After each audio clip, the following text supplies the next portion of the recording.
அப்பா எனக்கு மனசு தாங்கலையே யார்கிட்டயாவது இது சொல்லி மனசுக்கு ஆறுதல் தேடணுமே, யாராவது சொல்லணுமே. ஓ, கலாளுக்கு ஃபோன் பண்ணி பாப்போமா? சரி ஃபோன் பண்ணி பார்த்துட்டு. ஹலோ கலா, எப்படி இருக்கா? நல்லா இருக்கிறியா? நீ நல்லா இருக்கிறியாடி? நான் நல்லா இருக்கேன்டா. என் பிரச்சனையை முதல்ல கேளுப்பா. என் பிரச்சனையை உனக்கிட்ட கொட்டிட்டேன்னா எனக்கு கொஞ்சம் ஆறுதலா இருக்கும்னு தான் நான் உனக்கு ஃபோன் பேசி. எப்படி கவனமா கேளு. சரி சொல்லுடி. கேளு. இந்த எங்க வீட்டுக்காரருக்கு அக்கா பொண்ணுக்கு மேரேஜ் வருதுடா.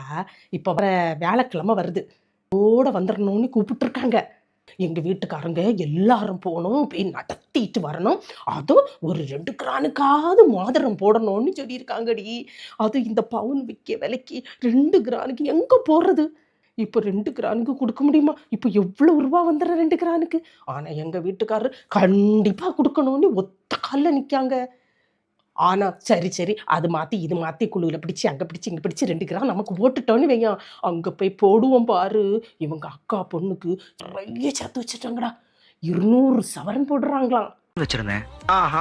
பெரிய எடுத்து மாப்பிள்ளையாம் போடுறாங்க. கையில் இங்கே இருந்து அங்கே ஒரு வளையல், ஒட்டியானம், மாட்டி, ஸ்டெப்பா மாலை, எல்லாம் நெக்லஸ்ஸு, கழுத்தை இறக்கி ஒன்று கீழே ஒன்று ஸ்டெப்பாக போட்டு நீளமாக 15 சவரனுக்கு ஒரு மாலை போடுறாங்களாம். எனக்கு அப்பவுமே எரிஞ்சு இருந்துடா வயறு. ஆனால் எங்கள் வீட்டுக்காரங்க முன்னாடி சொல்லுவாங்கடி, என்னன்னு தெரியுமா? நீ எல்லா ரூபாயும் சேர்க்க துணி கடையில் போய் பட்டா எடுத்து வச்சு பீரோவா அடுக்கி வச்சியா. ஆனால் எங்கள் அக்காவை பார்த்தியா, ஒரே ஒரு பொண்ணு வச்சிருக்கா. வச்சுக்கிட்டே கொஞ்சமாக சேகரித்து வச்சிருக்கா. உன் புடவையே நீ என்ன பண்ணியிருக்கா? 1 மாதம் அல்லது 2 மாதம் உடுத்துட்டு லாக்கரில் போட்டிருக்கா. ஆனால் எங்கள் அக்காவை பார்த்தியாடி, அங்கத்தை சேகரிச்சு லாக்கர்ல வச்சிருக்காடி. எங்க குடும்பத்தை போல வருமா?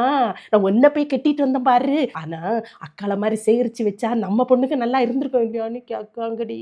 நான் என்ன செய்யணும்? அடைச்சு நிற்க. அதுதான் உண்மை. என்ன பண்ணது? கிரானுக்காவது கொடுக்கணும்டின்னு சொல்லிட்டு பிறகு கெஞ்சுறாங்க. சரி 2 கிரானுக்கு நம்ம கொண்டு போடுறோம். போடுறேன்னா ஒரு மோதிரம் 2 கிரானுக்கு செய்து நம்ம கொண்டு போடுற கையில் இங்க இருந்து அங்க வரைக்கும் வளையல் கிடக்கும். அதை பார்த்தோன்னே எனக்கு மயக்கம் வந்துடும்டி, மயக்கம். லைன்ல இருக்காடி? எப்ப பேருப்பா? இங்கே பேருப்பாளோ? போடி. கலா இல்லைன்னா ஒரு கவிதா கிடைக்காமலா இருப்பா? அவளுகிட்ட என் ஆத்திரத்தை எல்லாம் கொட்டுவேன்.